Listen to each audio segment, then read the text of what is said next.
in terms of, some kind of spiritual presence, I consider myself pretty energetically dense. I've been to really haunted areas where people say they feel something. I don't feel anything. I appreciate it from a third-party standpoint that there's probably something there. They're not all lying. But I don't experience much personally that isn't driven by psychedelics. But a quick story. I was on this tour promoting this movie. We were going to a few different stops. This movie, Don Peyote, it's kind of like, a Hunter S. Thompson psychedelic thing. And we went to a few different premieres up and down the West Coast. And when we got to Big Sur, I knew getting on this bus that there was a good chance psychedelics were going to get involved. And I had said to myself, I'm kind of done with that. Like Timothy Leary says, when you get the message, hang up the phone. I don't need anything but weed anymore. I don't really want to go down there. So I was pretty much guarded and had made my mind up. I might take a cap or something, a mushroom maybe, but I'm not going to go deep.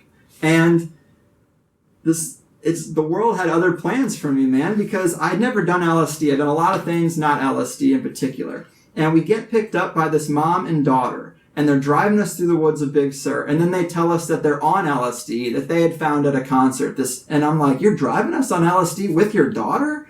And from a perspective of, a spiritual world manipulating me, they put me in the safest environment. They tricked me. It was total trickery because it was the most comfortable, safest way to introduce this to me. Because I'm like, okay, this mom and daughter, they're very disarming. They seem together. And so they're like, here, we'll give you a hit. And I'm like, okay.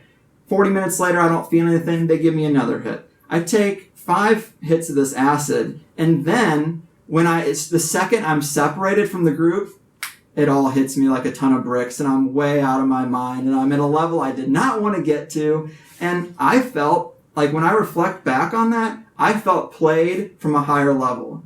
I felt like these were kind of, actors who were put in place to kind of, in a Truman Show way, make me comfortable with the idea that I already decided I was definitely not going to go down that route.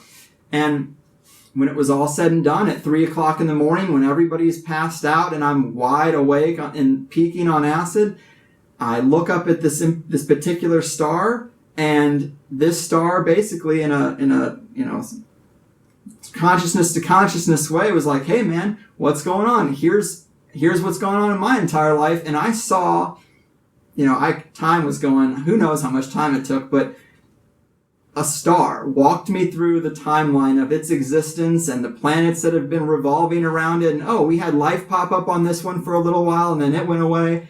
This one ran into that one. And then it showed me all this in a matter of 10 minutes. And I was like, this is what the ancients were doing. This right here, what I'm experiencing now, this is how it works. When the fact that all our gods coordinate with celestial bodies, this to me is getting right at the heart of what they were all about. So I felt like this experience played me and it got me to this particular node of understanding, and that was the purpose. And with the Peter Levenda stuff, that's kind of my own personal experience where I'm like, yeah, there are spiritual forces. They do influence things and they can manipulate you. And people always talk about practicing mindfulness. That's a part of mindfulness. Being in the moment, all these buzzwords, really do consider it and consider why, you've made certain choices in your life.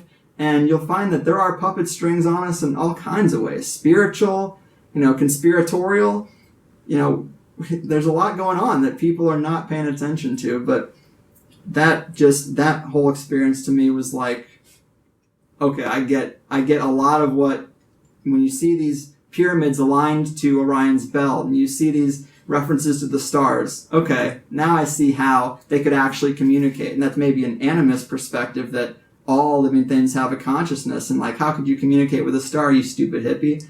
Well, I don't know, but that's the experience I had.